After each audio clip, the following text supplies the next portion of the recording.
Ang jeepney number 13. Malamig at madilim ang gabi sa Maynila. Ang mga ilaw sa poste ay nanginginig sa mahinang hangin, tila ba pinipilit nilang labanan ang dilim na unti-unting nilalamon ang kalsada. Nakatayo ka sa gilid ng daan, hinihintay ang jeepney pauwi. 11:00 na ng gabi, at ang paligid ay tahimik maliban sa malayong alulong ng mga aso. Parang may mabigat na bagay na nakadagan sa hangin, at ang lamig ay gumagapang hanggang buto mo. Matagal ka nang naghihintay pero walang dumadaan. Nagsisimula nang pumasok sa isip mo ang posibilidad na maglakad na lang pauwi kahit gaano kalayo. Ngunit bago mo magawa, may natanaw kang ilaw mula sa malayo. Isang jeepney ang dahan-dahang papalapit. Sa unang tingin, may kakaibang pakiramdam na sumundot sa dibdib mo. Luma ang jeepney, puno ng kalawang, at tila hindi na dapat tumatakbo. Ang numerong 13 ay nakapinta sa gilid nito gamit ang pulang pintura na tila sariwa pa at tumutulo. Pinilit mong huwag magpadala sa takot. Wala ka ng ibang mapagpipilian. Kumaway ka para huminto ito at bumukas ang pintuan nito sa isang kaluskos na parang huni ng bakal na sinakal ng panahon. Pagpasok mo, agad kang sinalubong ng malamig na hangin, hindi ang karaniwang lamig ng gabi, kundi malamig na parang nakatingin sa iyo ang kamatayan. Sa loob, may amoy na hindi mo maipaliwanag, parang halimuyak ng lumang kahoy na nababad sa ulan at may halong nabubulok na bagay. Ang mga ilaw sa loob ng jeepney ay kumikislap-kislap, parang malapit nang pumanaw ang kanilang liwanag. Tahimik ang mga pasahero. Sa harap mo, may isang matandang babae na nakayuko, ang buhok ay magulo at animoy hindi naligo ng maraming taon. Sa gilid, may isang lalaking may dalang sako. Nakikita mong gumagalaw ang sako sa kanyang mga kamay, pero wala siyang pakialam, parang karaniwan lang iyon. Sa dulong bahagi, may isang bata, ang buhok ay mahaba at natatakpan ang mukha. Walang nagsasalita. Lahat ay parang mga estatwang nilalang, nakakulong sa katahimikan. Iniabot mo ang iyong pamasahe. San Joaquin po, sabi mo. Hindi sumagot ang driver. Hindi man lang siya tumingin sa iyo. Nakatingin lang siya sa kalsada, ang mga kamay ay nakakapit ng mahigpit sa manibela. Ang mga daliri niya ay butot balat, na parang wala ng laman sa ilalim ng kanyang balat kundi puro kalansay.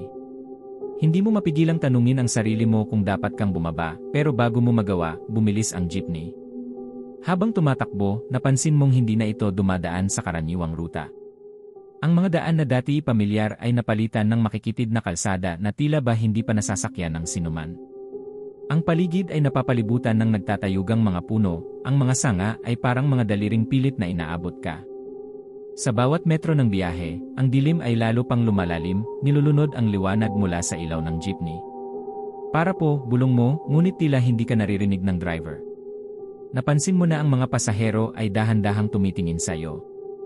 Ang matandang babae, na kanina'y nakayuko, ay bumaling ang ulo sa paraang parang hindi kayang gawin ng normal na tao. Ang kanyang mga mata ay puting-puti, walang kahit anong itim na bahagi. Ang lalaki, dahan-dahang binuksan ang sako, at mula rito ay lumitaw ang isang kamay, hindi kamay ng tao, kundi parang balat na nilamog ng karumihan at galit. Ang bata naman, na kanina'y nakayuko, ay biglang tumingala. Wala itong mukha. Isang malalim na itim na puwang lamang ang naroon, sumisipsip ng liwanag mula sa paligid. Para po, halos sigaw mo, nanginginig ang boses. Biglang huminto ang jeepney. Natumba ka sa sahig at sa takot ay nagmadali kang bumaba.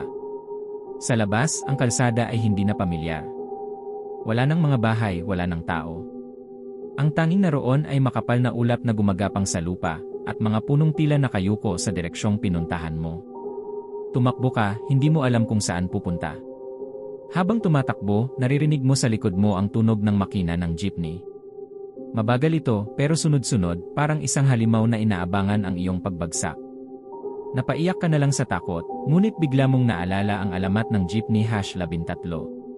Ayon sa kwento ng matatanda, ito ay isang jeepney na naglaho ilang dekada na ang nakararaan.